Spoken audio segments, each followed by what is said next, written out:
The devastating effects of climate change can be seen all over the world, as weather extremes ravage different continents in different ways.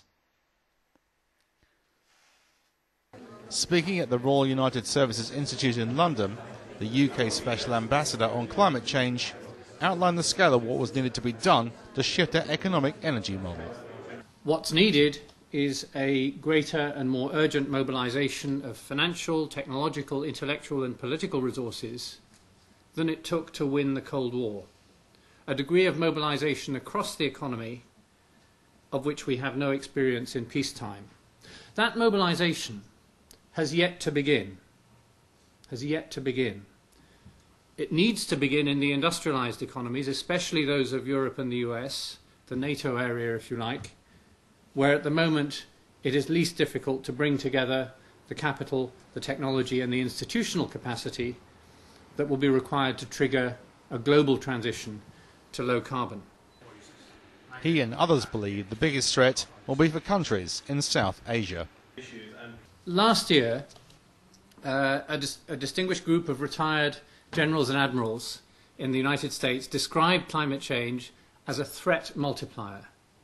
Nowhere is that penetrating phrase more apposite than in South Asia. Competition for water is already a source of tension in the region, and not least in Kashmir. The melting of the Himalayan glaciers, already well underway, coupled with more variable monsoon rains, will intensify competing demands for water, for food and for productive land. The consequences of the sea level rise, which now looks likely within a lifetime, are by themselves unthinkable. The region needs to have a strategic plan to combat the ravages of climate change.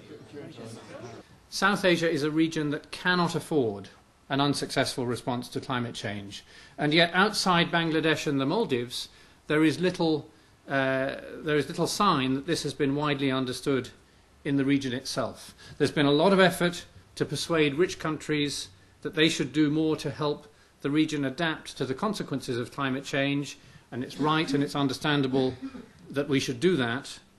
But the next few years will determine once and for all whether climate change is going to cross the threshold beyond which adaptation becomes nothing but a false prospect. He called on industrialised nations to take a lead in shifting towards becoming low-carbon economies. There is only one overwhelming climate interest in South Asia, and that is a common interest across the region. And it's that industrialised nations, particularly Europe and the US, forge ahead in building low-carbon economies to jump-start the dynamic that will drive China, India and the other major economies to do the same. He also thought China would have to tackle the issue of climate change or face the consequences. In the end, for China, as for the rest of us, there are no hard power responses to this dilemma.